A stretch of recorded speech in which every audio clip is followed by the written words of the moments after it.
एकमात्र नाम को पकड़ लो, हमारी प्रार्थना मान लो। लोक परलोक में जो सुख चाहिए वो सब नाम से प्राप्त हो जाएगा। देखो, इसमें चिंता नहीं करनी भगवान ने अपनाया कि नहीं अपनाया, इसकी भी परीक्षा नहीं करनी। भगवान ने अपनाया कि नहीं अपनाया, इसके लिए हमें ढूंढने की जरूरत नहीं। भगवान से भी बलवान भगवान का नाम है, उसको हम पकड़े। बात समझना। गोस्वामी जी कह रहे हैं, जोगुना विराग कलयुग है, अष्टांग योग का फल है परमात्मा में समाधिस्थ हो जाना। कोई बिरला योग का प्रयोग परमात्मा समाधि के लिए करता है। नहीं, आप देख लीजिए, हम जो योग करते हैं उसका उद्देश्य क्या है? अनुलोम विलोम कपालभाति जो भी करते हैं उसका उद्देश्य क्या है? शरीर स्वस्थता। ध्यान से देखिएगा, शरीर स्वस्थता का उद्देश्य क्या है? भोग, समाधि नहीं। जो अष्टांग योग का फल है समाधि, कलयुग में नहीं रह गया। कोई बिरला होगा, हम ये नहीं कहते भगवान की सृष्टि में ऐसा नहीं हो सकता, होंगे, कोई बिरले होंगे, लेकिन प्रगट में देखने में जो आता है वो योग का प्रयोग शरीर स्वस्थता और शरीर स्वस्थता का प्रयोग भोग।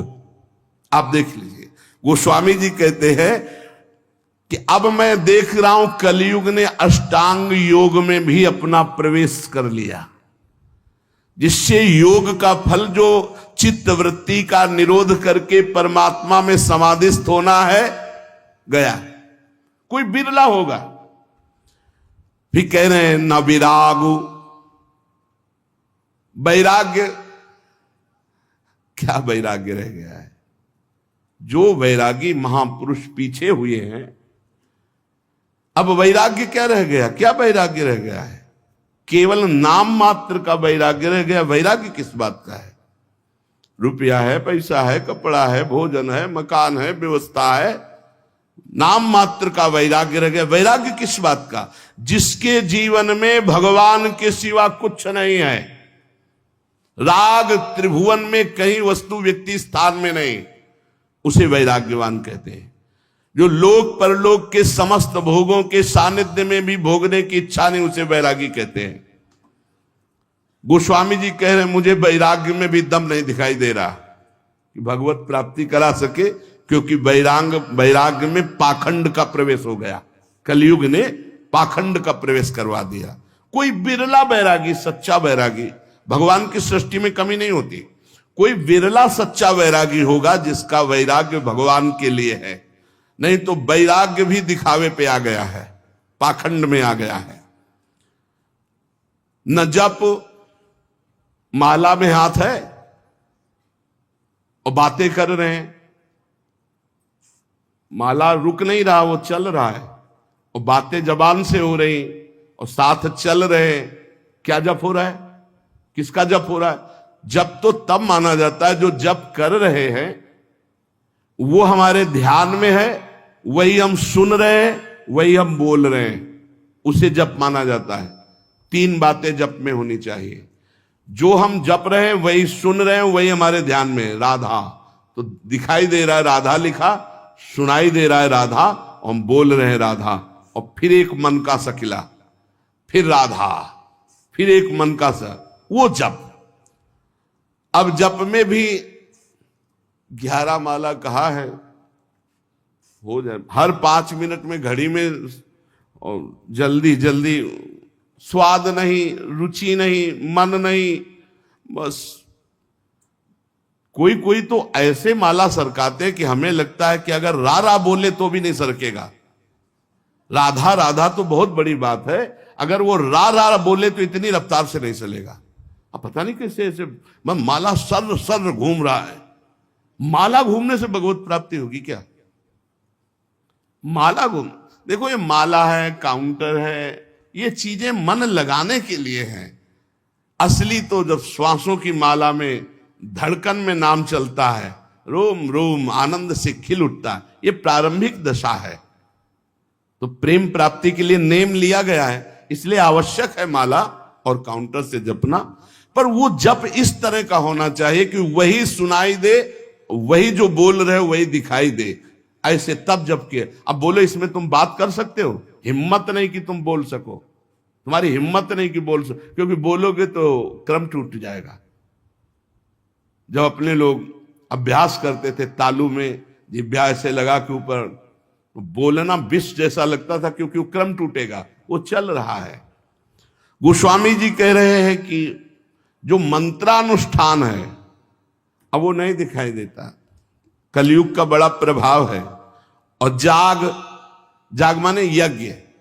अब यज्ञ तो भाई बहुत दुर्लभ बात हो गई यज्ञ करना।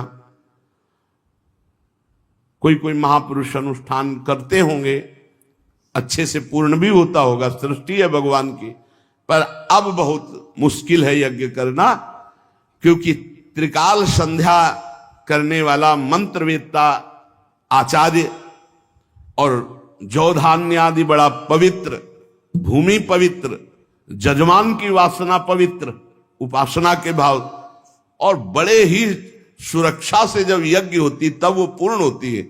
यज्ञ भोक्ता भगवान प्रसन्न होते हैं, दर्शन देते हैं, कृपा करते हैं। गोस्वामी जी कह रहे हैं यज्ञ भी बड़ा कठिन, यज्ञानुष्ठान त्रेता में पूर्ण होते थे। अब कह रहे हैं कि तपस्या,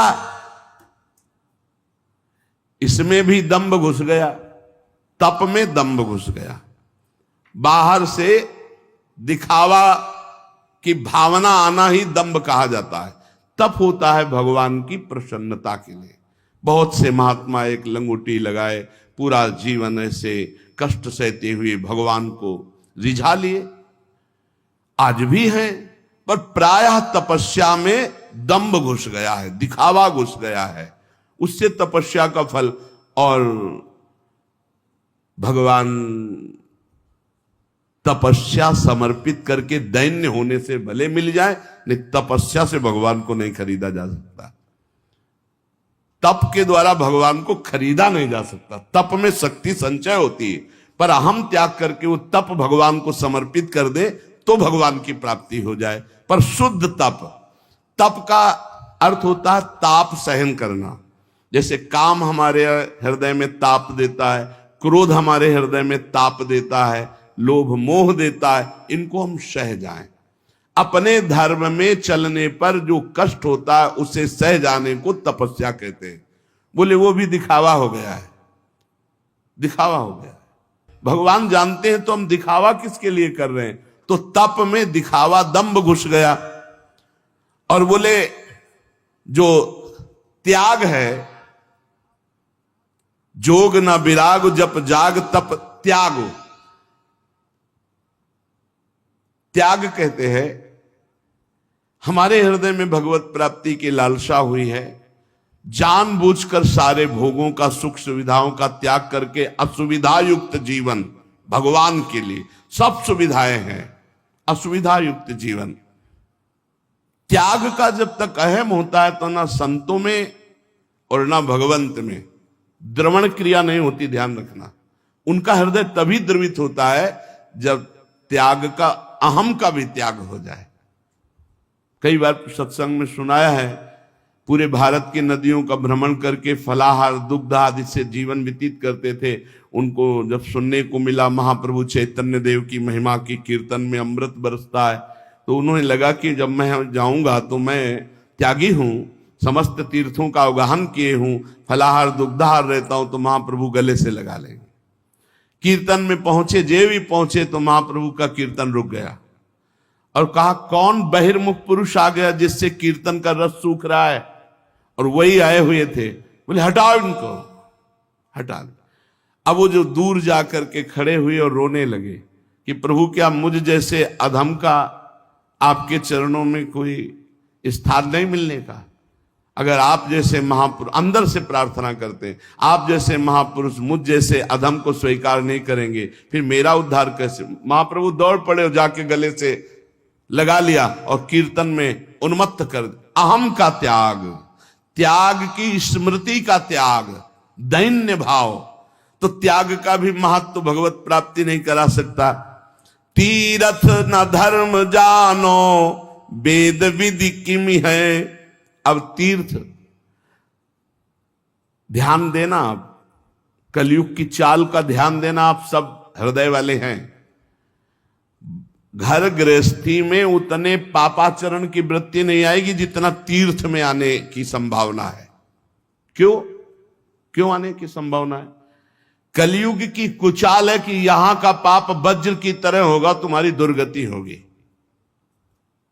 ब्रह्मा जी के 4 ये युग पुत्र हैं, सतयुग, त्रेता, द्वापर, कलयुग। सतयुग से कहा मैंने सृष्टि की रचना में नरक की रचना की है, उसका भी ध्यान रखना, कुछ लोग उधर भी जाना चाहिए। बोले प्रभु हमारे राज्य में कोई नरक जाए असंभव, आपकी इस आज्ञा का पालन नहीं हो पाएगा, सतयुग ने कहा। त्रेता से तो त्रेता ने कहा बड़े भैया का अनुसरण करेंगे।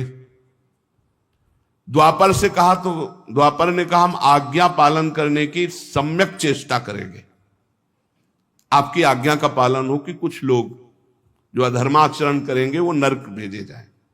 सतयुग में अधर्माचरण, त्रेता में। कलयुग से कहा तो उनका बड़े भैया ने जैसे साफ जवाब दे दिया आपको कि हमारे राज्य में भूल चूक से कोई चला जाए नहीं, नरक नहीं जाएगा। तो वही हम उत्तर देते कि हमारे राज्य में भूल चूक से कोई स्वर्ग या परम पद चला जाए, सबको नरक भेजेंगे सीधे। कलयुग सीधे हाउसफुल नरक, चिंता मत करो महाराज, आज्ञा का पालन हम करेंगे। हर जगह तीर्थयाटन में व्यसन, व्यभिचार, छल, कपट, चोरी ये निषेध है, पर लोग तीर्थयाटन में जाकर के ऐसे अपराध ज्यादा कर देते हैं। नशा करना, व्यभिचार करना, चोरी करना, क्रोध करके लड़ाई कर लेना, किसी तीर्थवासी को पीट देना, अपमान कर देना, ऐसे बहुत तरह से। वेद विधि किम है। अब वेद विधान तो वो समझे जो शास्त्र स्वाध्याय करे, जो खूब महापुरुषों का संग करे, वो जान पाता है क्या करना चाहिए क्या नहीं करना चाहिए। तस्मात् शास्त्रम प्रमाणम ते कार्य व्यवस्थित हो। अब यहां फुर्सत नहीं है मोबाइल से, टेलीविजन से, पेपर से, संसार की बातों से। तो कौन पढ़े योग वासिष्ठ, कौन पढ़े भगवत गीता की टीका, कौन पढ़े श्रीमद् भागवत महापुराण, कौन पढ़े वेद के सिद्धांत। तो कैसे पता चलेगा जीव का कर्तव्य क्या है, क्या करना चाहिए क्या नहीं करना चाहिए। ऐसा नहीं वैदिक सिद्धांत को जानने वाले नहीं हैं, पर बिरले कोई। तो भगवत प्राप्ति इसमें भी बड़ी कठिन। गोस्वामी जी कहे तुलसी सो पोचना भयो है, नहीं हुए है कहूं। अब मैं तुमसे अपनी बात कह रहा हूं कि मेरे जैसा पामर कोई ना हुआ है ना है। पहले तो बताया इन सब से अब भगवत प्राप्ति नहीं होने वाली, ध्यान दे लो। बहुत बढ़िया सिद्धांत, ये सब शास्त्रों का सिद्धांत, हृदय सम्मत सिद्धांत को स्वामी जी कह रहे। जोग ना विराग जप जाग तप त्याग व्रत तीरथ ना धर्म जानो, वेद विधि किम है। अब व्रत की पूछो तो कोई बिरला ही व्रत का नियम। एक बार हमने वर्णन किया था कि दशमी को ये और एक बार, और द्वादशी को एक बार, और एकादशी को तो पूरा या तो निर्जला रहो या एक बार जल फल फूल जो कुछ थोड़ा सा ग्रहण कर लो। अब तो जानते हो कैसे व्रत होते हैं। कूटू का और सिंघाड़े का, जैसे कूटू के पकौड़ा बन रहे हैं, सिंघाड़े के हलवा बन रहे हैं, समा के खीर बन रही, और क्या क्या पकवान बन रहे हैं। बाल भोग अलग, राज भोग अलग, शयन भोग अलग। भैया ऐसे व्रत तो रोज रहे तो बढ़िया चकाचक है। नहीं, व्रत का मतलब है उपवास तो उपवास, पूरे दिन कुछ नहीं, शाम के समय जल फल कुछ ले लिया नहीं, पार पूरा उपवास करके निर्जला। एक कोई भी व्रत रहो तो ऐसे थोड़ी है कि पुआ पकौड़ी और सब इधर उधर के जोड़ बटोर करके के वही खाना पे, अरे मर जाओगे क्या एक दिन के लिए। व्रत रहो तो शाम से हर व्रत में मंगल विधान होता है। जो हम जलते हैं, जो भूख से व्याकुल होते हैं, उससे हमारे पाप नष्ट होते हैं। अब ऐसा व्रत नहीं रह गया, डकार आ जाए और दिन चाहे ना आवे, व्रत के दिन जरूर डकार आवे। इतना बड़ा तरबूज फल भी तो डकार आ जाए पक्का। व्रत किस बात का? दबा दबा के फल फूल हो सब मिष्ठान हो सब पा रहे हैं। अब बोले व्रत है तो भाई ऐसे व्रतों से भगवत प्राप्ति नहीं होती। व्रत रहा जा गया है, शास्त्रों में वर्णन है, आप देखो पयो व्रत का वर्णन है, चंद्रायण व्रत का, कृच्छ व्रत का, बड़े बड़े व्रत का। अब कौन सा व्रत रह गया है? अब रसेंद्री का व्रत रह गया है। एक पत्ता मुख में रख लेते हैं माता जी, अपर्णा नाम पढ़ गए, तब भगवान शिवपति रूप में प्राप्त, तब भगवान की प्राप्ति। व्रत ही तो तुलसीदास जी कह रहे हम तुम्हें बता दें, हम सब तरह से पामर हैं। हे देखो महापुरुषों का हृदय। तुलसी सो पोच ना भयो है, नहीं हुए है कहूं, मेरे जैसा पामर न कोई है और न कोई होगा। सोचे सब आके अग कैसे प्रभु क्षमी है, मेरे तो न डरू, मुझे कोई डर नहीं है भाई।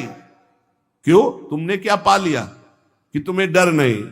बोले रघुवीर सुनो साची कहो, औरों से नहीं, सीधे भगवान से कह रहे। खल अन खई है तुम्हें सज्जन ना गमई है। दुष्ट लोग इस बात से प्रसन्न होंगे, अब देखते हैं इसकी कौन सी दशा होगी। पर सज्जन लोग इस बात से दुखी होंगे कि तुलसी राम का है, इसका अहित कैसे हो सकता है।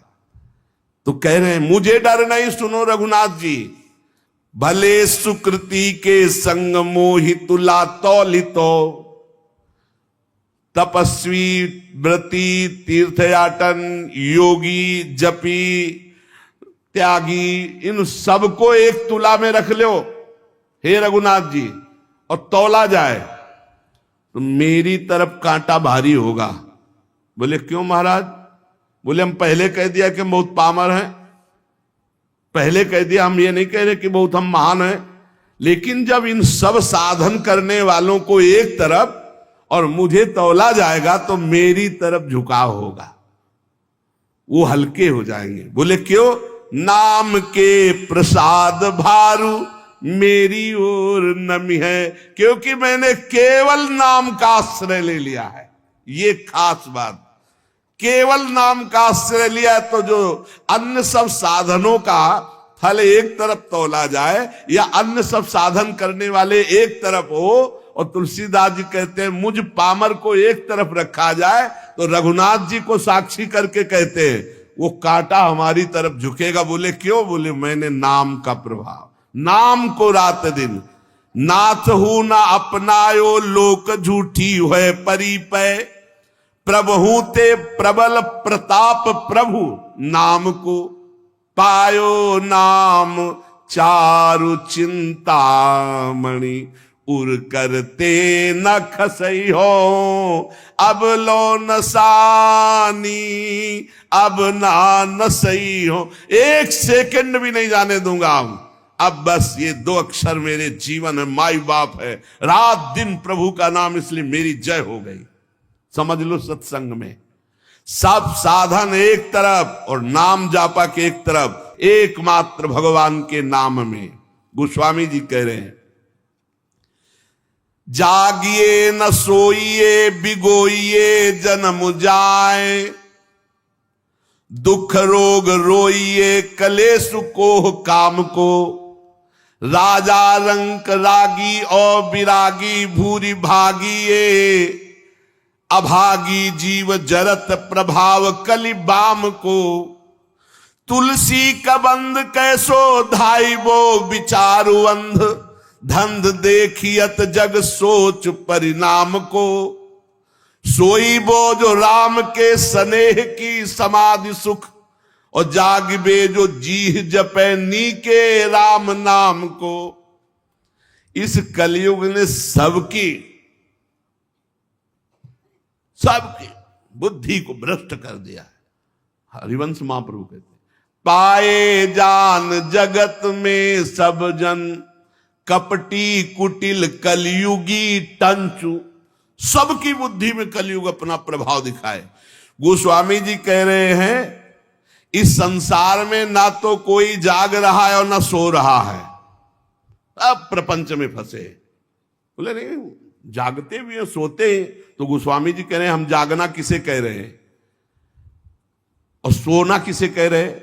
बोले जागिबो जो जीह जपे नीके राम नाम को, और सोईबो जो राम के स्नेह की समाधि सुख।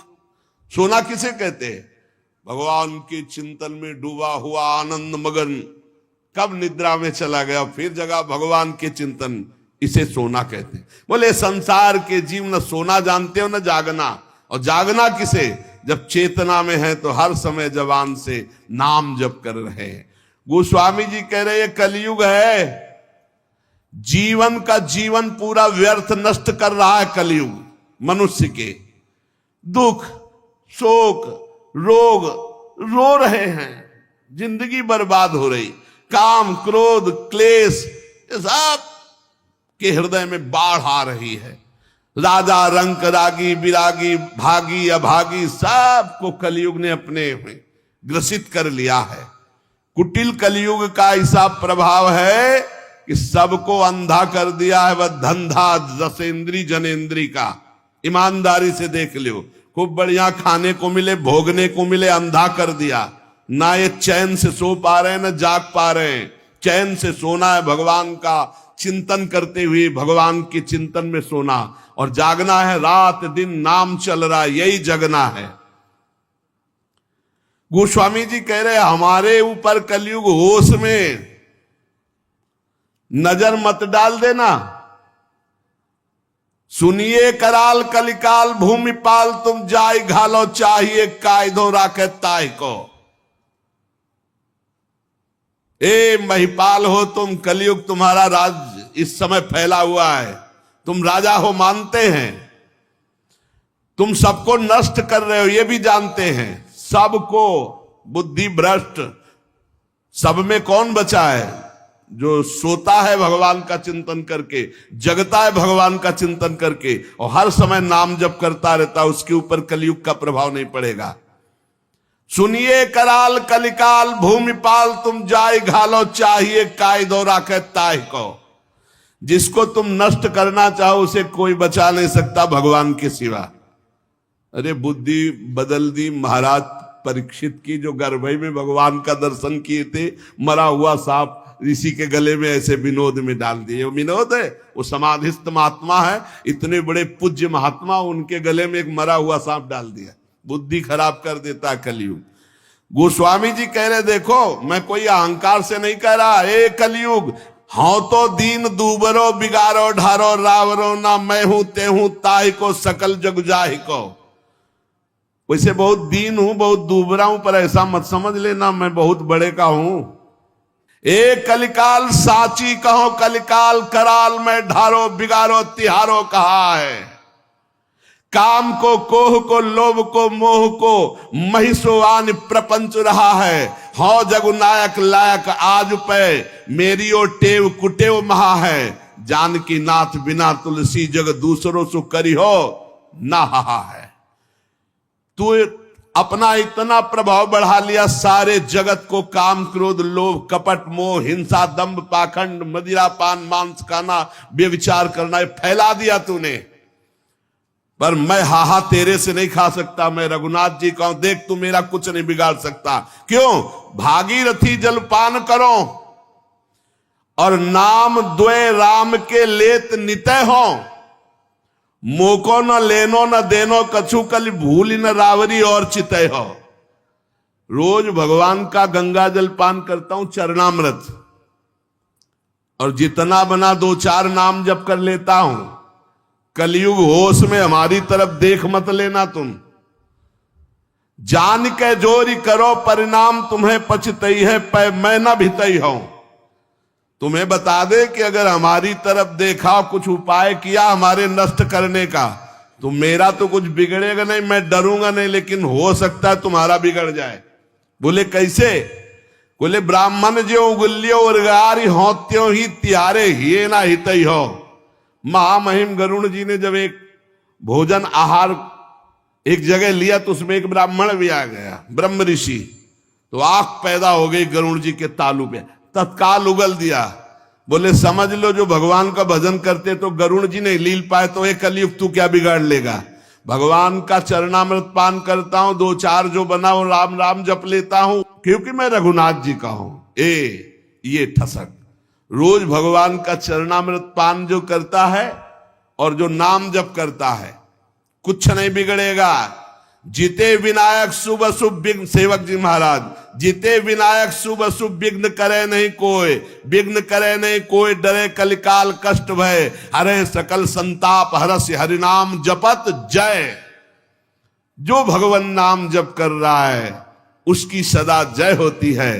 नाम जप करो, रोज भगवान का चरणामृत पियो, प्रिया प्रीतम का चरणा, ये गंगा जल क्या है? गांगम वारी मनोहारी मुरारी चरणच्युतम त्रिपुरार शिरश्चारी पापापहारी पुनातुमाम। कई बार सत्संग में कहा चरणामृत का नियम ले लो, बिना चरणामृत के भोजन मत करो। पहले चरणामृत जाएगा प्रभु का तब भोजन पाएंगे, ऐसा नियम लिए हो। सुबह होते ही पहला बात होनी चाहिए चरणामृत अपनी जिह्वा पे जाए। भागीरथी जल पान करो और नाम द्वय राम के लेत नितय हो। देखो बोले जो बना हमसे दो चार बार नाम ले लेता हूं, भगवान का चरणामृत पीता हूं, गंगा जल पीता हूं। ए कलिकाल हमारी तरफ देख मत लेना, और नहीं देखेगा कलिकाल। नाम जब चल रहा है बुद्धि भ्रष्ट नहीं होगी, नहीं भ्रष्ट कर देगा। कलिकाल ने बुद्धि को भ्रष्ट कर दिया। बिना धर्म के, बिना भगवत भजन के पशु की तरह जीवन व्यतीत हो रहा है। ना मुख में तेज है, ना हृदय में दया है, वही असत आचरण फैलते चले जा रहे हैं। सबसे प्रार्थना है अगर इस कलिकाल में परम सिद्धि प्राप्त होती है तो केवल नाम जप से प्राप्त होती है, मान लेना। ये शास्त्र सम्मत बात कहते हैं। कृतयुगे ध्यायते विष्णुम तेतायाम यजते मखई द्वापरे परिचर्यायाम कलौ तद्धरि कीर्तना। कलयुग केवल नाम आधारा, सुमिर सुमिर नर उतरे पारा। गोस्वामी जी महाराज कह रहे हैं मैंने भगवान के नाम के बल से विजय प्राप्त कर ली कलयुग पर, माया पर। मेरे जाति पात ना चाहो काहू की जाति पात, मेरे को काम को ना हो काहू के काम को। लोक परलोक रघुनाथ ही के हाथ सब भारी है, भरोसो तुलसी के एक नाम को।